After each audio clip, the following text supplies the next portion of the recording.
ദേശീയപാത തൃശൂർ മുരിങ്ങൂരിൽ ഡ്രെയിനേജിന് മുകളിൽ സ്ഥാപിച്ച സ്ലാബ് വീണ്ടും തകർന്നു. ഇന്നലെ വൈകുന്നേരവും സ്ലാബ് തകർന്ന് ഗതാഗത കുരുക്കുണ്ടായിരുന്നു.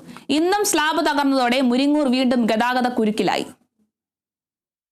ഭാരവാഹനങ്ങൾക്കുൾപ്പെടെ കടന്നുപോകാനുള്ള ശേഷിയിൽ നിർമ്മിച്ചതെന്ന് അവകാശപ്പെട്ടിരുന്ന സ്ലാബ് തകർന്നതിനെ തുടർന്ന് പരിശോധിച്ചപ്പോൾ പൊട്ടിയ ഭാഗത്ത് കമ്പികളൊന്നും കണ്ടെത്താനായില്ല.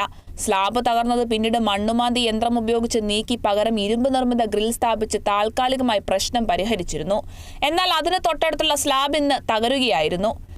ചിറങ്ങര, കൊരട്ടി, മുരിങ്ങൂർ ഭാഗങ്ങളിലായി ദേശീയപാതയിൽ അടിപ്പാത, മേൽപ്പാലം എന്നിവയുടെ നിർമ്മാണത്തിന്റെ ഭാഗമായി നിർമ്മിച്ച ഡ്രെയിനേജിന് മുകളിൽ സ്ഥാപിച്ച 20-ലേറെ സ്ലാബുകളാണ് പല ഘട്ടങ്ങളിലായി മാറ്റി സ്ഥാപിച്ചത്.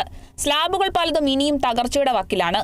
കഴിഞ്ഞ ദിവസം പൈപ്പ് പൊട്ടി റോഡിൽ കുഴിയുണ്ടായതിന് തൊട്ടടുത്തായാണ് സ്ലാബ് തകർന്നത്.